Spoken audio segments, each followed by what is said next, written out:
এক কাপ ময়দা থাকলে সকাল কিংবা বিকেলের নাস্তার জন্য ঝটপট এই মজাদার নাস্তাটিকে বানাতে পারবেন। খেতে ভীষণ মজার হয় আর তৈরি করতে কোনোই ঝামেলা নেই। যে কেউ খুবই কম সময়ে আর ঝটপট তৈরি করে ফেলতে পারবেন। আশা করছি অনেক বেশি ভালো লাগবে। নাস্তা তৈরি করার জন্য প্রথমে চুলায় একটি প্যান বসিয়ে দিয়েছে। এখন এর মধ্যে অ্যাড করে দিচ্ছি 1 কাপ পরিমাণ পানি। এরপর পানি যখন ফুটতে শুরু করবে দিয়ে দিলাম 1 চামচ পরিমাণ লবণ, 1/2 চামচ পরিমাণ চিলি ফ্লেক্স আর 1/4 টিস্পুন পরিমাণ হলুদের গুঁড়া আর 1/2 চামচ পরিমাণ দিয়ে দিলাম লাল মরিচের গুঁড়া, 1/2 চামচ পরিমাণ দিয়ে দিলাম ভাজা জিরার গুঁড়া, 1 চামচ পরিমাণ দিয়ে দিলাম আদা রসুন বাটা, 1 চামচ পরিমাণ দিয়ে দিচ্ছি কালো জিরা।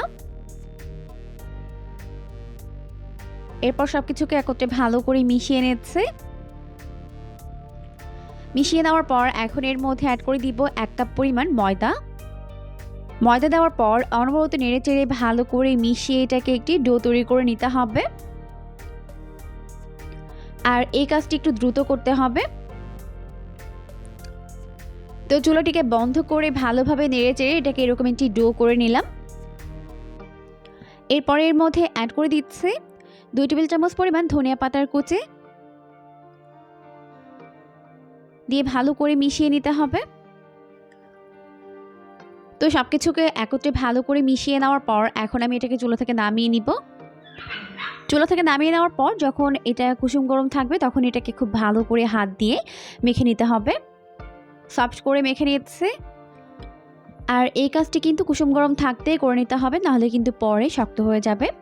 তো খুব ভালো করে এটাকে মেখে নেওয়ার পর এখন আমি এটাকে 2টি ভাগে ভাগ করে নিচ্ছে। এরপর একটি ভাগ রেখে অপর একটি ভাগ আমি বেলে নিব। বেলার জন্য একটি সমতল জায়গায় ময়দা ছড়িয়ে নিলাম। এখন এইভাবে চারপাশে ঘুরিয়ে ঘুরিয়ে এটাকে বেলে নিতে হবে। তো এটাকে ভালো মতো চাপ দিয়ে চারপাশে ঘুরিয়ে ঘুরিয়ে বেলে নিতে হবে। দেখতেই পাচ্ছেন আমি এটাকে কিভাবে করে নিচ্ছি। তো এটা কিন্তু খুব বেশি মোটা হবে না, আবার খুব বেশি পাতলাও হবে না, একটা মিডিয়াম পর্যায়ে থাকবে।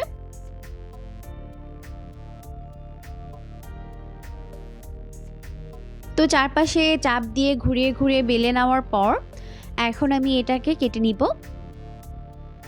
আমি এরকম একটি কুকি কাটা নিয়েছি, আপনারা ঘরে থাকা যে কোনো স্টিলের গ্লাসে ওখানে ব্যবহার করতে পারবেন। তো এইভাবে চাপ দিয়ে দিয়ে এটাকে কেটে নিতে হবে। তো দেখতেই পাচ্ছেন আমি এটাকে কিভাবে করে নিচ্ছি।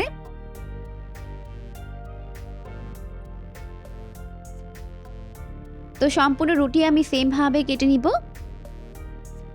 আর এই বাড়তি রুটি কিন্তু ফেলে দিবেন না, এটাকে আবারও বেলে এভাবে নাস্তা শেপ তৈরি করে নিতে হবে। তো এখন কিন্তু আমাদের নাস্তা শেপগুলো তৈরি করে নেওয়া হয়ে গেছে, এগুলোকে উঠিয়ে নিচ্ছে। এগুলোকে আবারও বেলে এরকম নাস্তা শেপ তৈরি করে নিব। আর বাকি যে ডো রয়েছে ওটাকেও বেলে নাস্তা শেপ তৈরি করে নিতে হবে। তো এই পর্যায়ে আমাদের সবগুলো নাস্তা শেপ তৈরি করে নেওয়া হয়ে গেছে। এখন এগুলোকে ফ্রাই করে নিব। তো নাস্তাগুলোকে ফ্রাই করার জন্য প্রথমে চুলায় একটি প্যান বসিয়ে দিয়েছি। যথেষ্ট পরিমাণে সয়াবিন তেল দিয়ে তেলটিকে ভালোভাবে গরম করে নিয়েছি। এখন এর মধ্যে একটি একটি করে নাস্তার শেপগুলোকে দিয়ে দিব। একবারে যতগুলো ধরে দিয়ে দিব, আর বাকিগুলোকে পরের ব্যাচে ভেজে নিতে হবে। তো এইভাবেই উল্টে পাল্টে নাস্তাগুলোর দুটো সাইড গোল্ডেন ব্রাউন করে ফ্রাই করে নিব। তো দেখতেই পাচ্ছেন নাস্তাগুলো কিন্তু এরকম ফুলে উপরে ভেসে উঠেছে। এখন নাস্তাগুলোকে উল্টে পাল্টে দুটো সাইড গোল্ডেন ব্রাউন করে ভেজে উঠিয়ে নিব। আপনারা চাইলে কিন্তু এরকম লাইট করেও ভেজে নিতে পারবেন, আবার চাইলে আরও কিছুটা সময় ধরে এটাকে জাল করে গোল্ডেন ব্রাউন করে ভেজে নিতে পারবেন। তো এখন আমাদের নাস্তাগুলোকে ভেজে নেওয়া হয়ে গেছে। ভালোভাবে তেল ঝরিয়ে এগুলোকে তেল থেকে উঠিয়ে নিচ্ছে। আর বাকি নাস্তাগুলোকেও সেম ভাবে ফ্রাই করে উঠিয়ে নিতে হবে।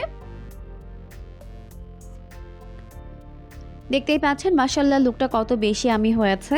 এই নাস্তাগুলো খেতেও কিন্তু হয়েছে দারুণ মজার। অবশ্যই বাসায় ট্রাই করবেন, দেখবেন পরিবারের সবাই অনেক বেশি পছন্দ করবে। আর ওইরকমই সমস্ত নতুন রেসিপি প্রতিদিন পেতে অবশ্যই চ্যানেলটিকে সাবস্ক্রাইব করে রাখবেন। পরবর্তী ভিডিও দেখার আমন্ত্রণ জানিয়ে আজকের মতো বিদায় নিচ্ছি। সবাই অনেক বেশি ভালো থাকবেন। আল্লাহ হাফেজ।